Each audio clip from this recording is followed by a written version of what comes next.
What's up guys? Kumusta kayo? It's me again, Joseph Kate. So for today's video guys, let's talk about Metrobank Cash Advance.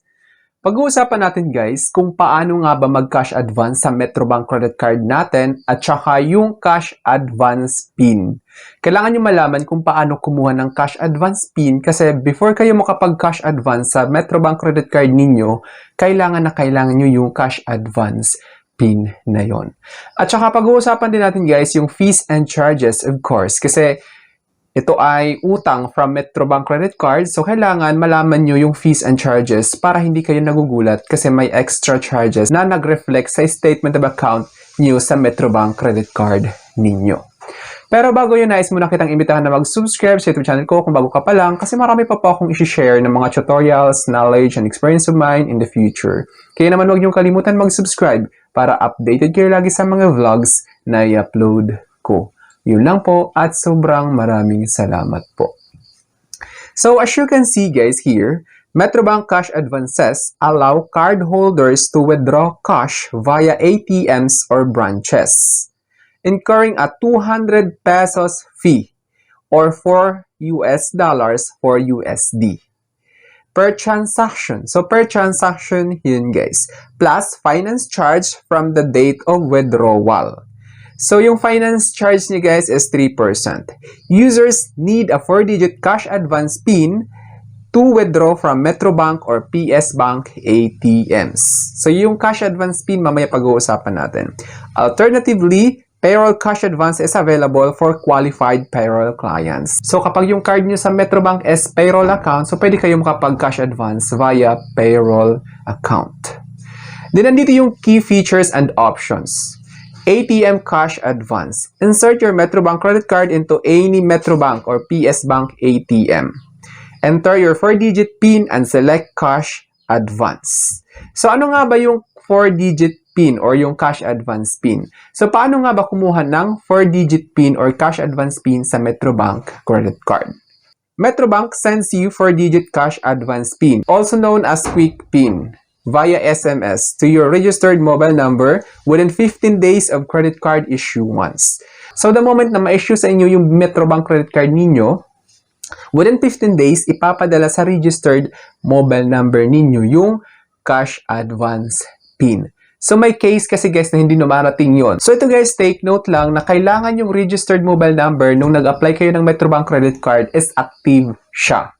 Wag mong hahayaan na halimbawa, nawala yung SIM card na yon or yung mobile number na yon, make sure lang guys na mag-update kayo sa Metrobank customer service. Ipa-update ninyo yung details ninyo kasi doon papasok yung OTPs at saka yung lahat ng updates sa credit card account ninyo. Kaya naman make sure lang guys na active talaga yun. This PIN is used for cash advances at ATMs and for POS terminals in select foreign countries. So, kailangan yung PIN na yun, guys, para magamit ninyo yung Metrobank credit card ninyo sa POS, even outside the country. If not received, contact the Metrobank 24-hour contact center. So, tulad na sabi ko kanina, kapag hindi nyo na-receive, kailangan nyo tumawag sa Metrobank contact center. How to get your PIN? If you haven't received it, you can request for a quick PIN to be sent via SMS to your nominated mobile number. So for assistance guys, halimbawa hindi siya dumating, hindi siya nag-send ng kusa doon sa registered mobile number ninyo nung nag-apply kayo ng Metrobank credit card, ang gagawin nyo is kailangan nyo tumawag sa Metrobank Contact Center which is sa 0288-700-700 or 1800-1888-5775. So itong 0288-700-700 para sa Metro Manila to. Ngayon, kung nasa province kayo, using PLDT landline, ganyan, other landlines, make sure to use 1800-1888-5775. Ngayon, let's talk about fees and charges and Metrobank Cash Advance feature or yung cash advance limit para magamit nyo. Fees and charges is a fee of 200 pesos per transaction applies. So, per transaction siya, guys. Kailangan nyo malaman yun. Na, halimbawa, nag-transact kayo ng 10,000, tapos kulang pala, magta-transact ulit kayo, another 200 pesos per transaction yun.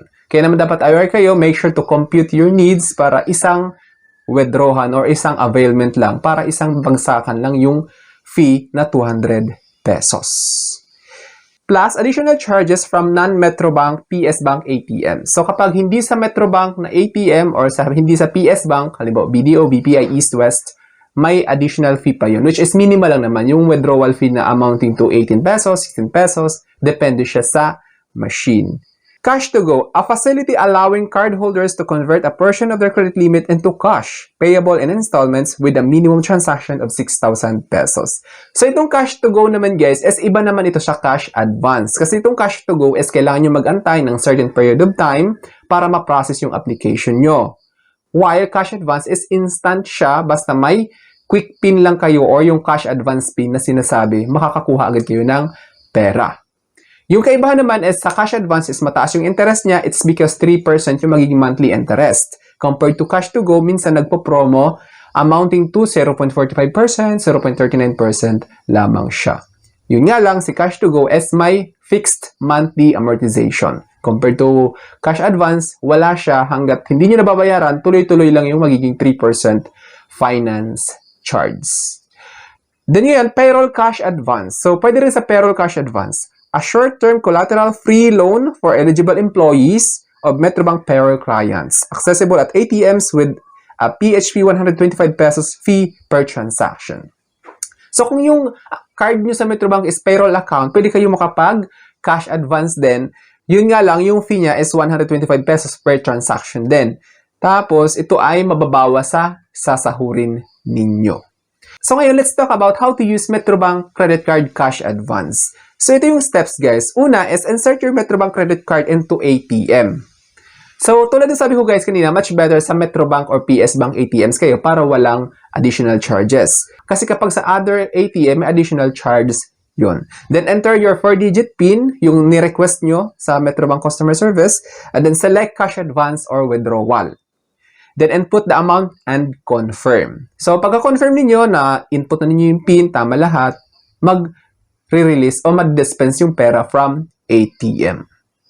So ito guys, note lang na cash advance limits are determined by Metrobank. Kasi nakadepende siya guys sa credit limit ninyo. Kasi kung hindi nyo alam, 30% lang ng credit limit ninyo yung pwede ma-avail as cash advance. Halimbawa, may 100,000 kayong credit limit sa Metrobank credit card ninyo, 30,000 lang yung pwede nyong ma-avail. Or kung 200,000, 60,000 lang yung pwede nyong ma-avail. Kaya naman dapat aware kayo doon para hindi kayo nagkakaroon ng problema in the future. Hindi kayo nag-expect. So, dapat aware kayo na 30% lang yung pwede ma-avail sa credit limit ninyo sa Metrobank credit card ninyo for cash advance. So I think that's all for now. So sana may na-share ko. Don't forget to subscribe for more videos. It's me again, Joseph Kate, that says we don't have cash because we go for cashless transactions. Bye-bye!